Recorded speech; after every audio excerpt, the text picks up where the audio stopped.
قال ابن ابی ذر رضی اللہ تعالی عنہ قال قال رسول اللہ صلی اللہ علیہ وسلم اتق اللہ واتبع السیئۃ الحسنہ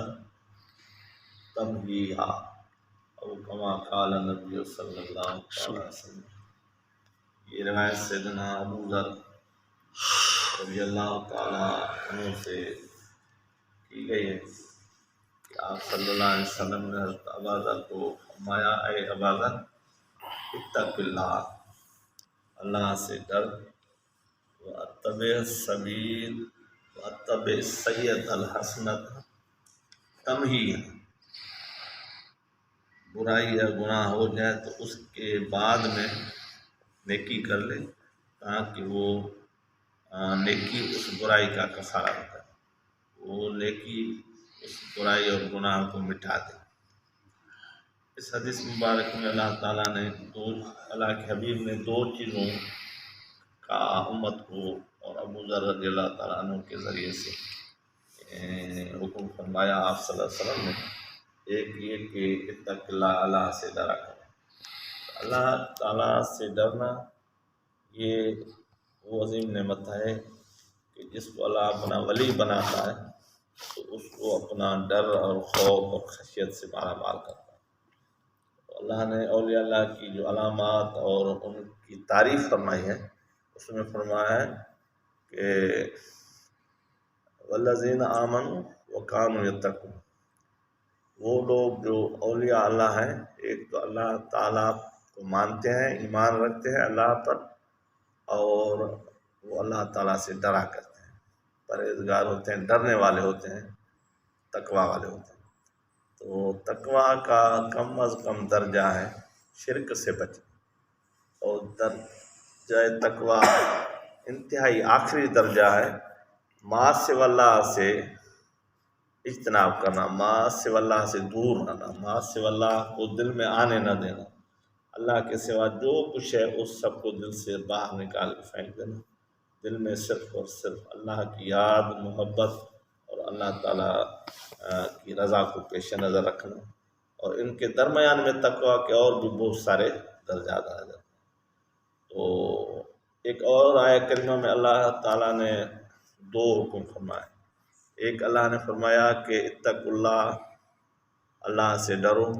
وکونوا مع الصادقین، صادقین کی صحبت اختیار کرو، ان سے تعلق قائم کرو، ان سے عقیدت والا رشتہ مضبوط کرو۔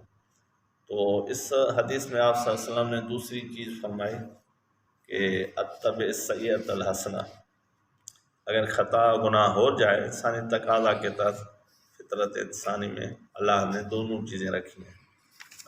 اللہ مہا فجورہا و تقویٰ، تو تقویٰ بھی رکھی ہے اور گناہ والی مزاج بھی رکھا ہے۔ تو اگر گناہ ہو جائے تو آپ صلی اللہ علیہ وسلم نے فرمایا گھبرانا نہیں ہے، اس کے بعد فوراً نیکی کر لو تو وہ نیکی اس گناہ کو مٹا دے گی۔ علامہ طیبی رحمۃ اللہ علیہ فرماتے ہیں کہ اگر کوئی گناہ ہو جائے تو اس جیسا اس کے مثل کوئی نیکی کر لی جائے۔ جیسے اگر کوئی شراب نوشی کر لے تو پھر کسی کو حلال روزی میں سے کھانا کھلا دے، تو اگر کوئی شخص کسی کی گلا غیبت کر لے تو پھر فوراً اس کے بعد میں وہ جو ہے کسی کی بزرگ کی تعریف کر لے اور کسی کو اچھائی کے ساتھ اس کا تذکرہ کر لے تو اس جیسی نیکی کی اس کے جنس میں سے تو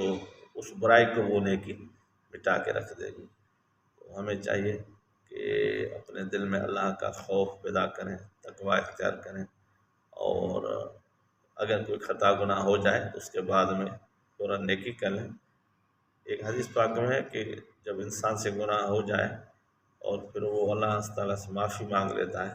تو اللہ اس کو گناہ بخش دیتا ہے۔ پھر گناہ ہو گیا، پھر کوئی اس کے بعد استغفار پڑھ لی، اے اللہ مجھے معاف فرما لے، تو اللہ معاف کر دیتا ہے۔ تو اس حدیث میں ہے کہ گناہ ہونے کے بعد وہ پھر 2 رکعت نفل پڑھ لے اور پھر اللہ تعالیٰ سے معافی مانگ لے۔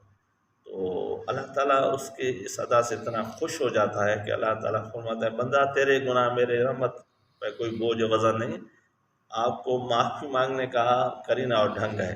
تو آپ گناہ کرتے جائیں، اس طریقے سے مجھ سے معافی مانگتے جائیں، میں آپ کے گناہ بخشتا ہوں۔ وہ شیطان اپنا جو ہے، شیطان کا جو سردار وہ سر پیٹتا ہے، کپڑے پھاڑتا ہے، وہ آہ فگاں کرتا ہے، چیختا ہے، پکارتا ہے، تو سارے شیاطین اس کے قریب ہو جاتے ہیں اور پوچھتے ہیں کیا ہوا؟ کہا کہ میں بندے کو ورگلا کے ان سے گناہ کرا لیتا ہوں، تو اللہ تعالیٰ نے اس کو ایک سلیقہ دیا ہے کہ وہ پاک صاف ہو کر کے نفل پڑھ کے 3 مرتبہ کہتا ہے اللہ مجھے معاف فرما، اللہ اس کو معاف کر دیتا ہے۔ اب تو اس کو اللہ کو اس کے ادا یہ اتنی پسند آ گئی ہے کہ اللہ نے اس کو چھوٹ دے دی ہے کہ اگر آپ سے گناہ ہوتے رہیں تو کوئی میری رحمت پر وزن نہیں ہے، اس طریقے سے معافی مانگتے جاؤ گے میں آپ کی مغفرت اور بخشش کرتا جاؤں۔ تو اس کا یہ مطلب نہیں ہے کہ ہم جان بوجھ کے گناہوں کے پیچھے پڑ جائیں، تو بہرحال گناہ انسان اگر ہو بھی جائے تو اس کے بعد میں وہ پاک صاف ہو کے 2 رکعت نفل پڑھ کے اور اللہ سے 3 مرتبہ استغفار کر لے، اے اللہ مجھے معاف فرما، اے اللہ مجھے معاف فرما دے، اے اللہ مجھے معاف فرما دے، تو اللہ تعالیٰ اس کے گناہوں کو بخش دیتا ہے، اس سے راضی ہو جاتا ہے۔ وما علینا الا البلاغ۔ الحمد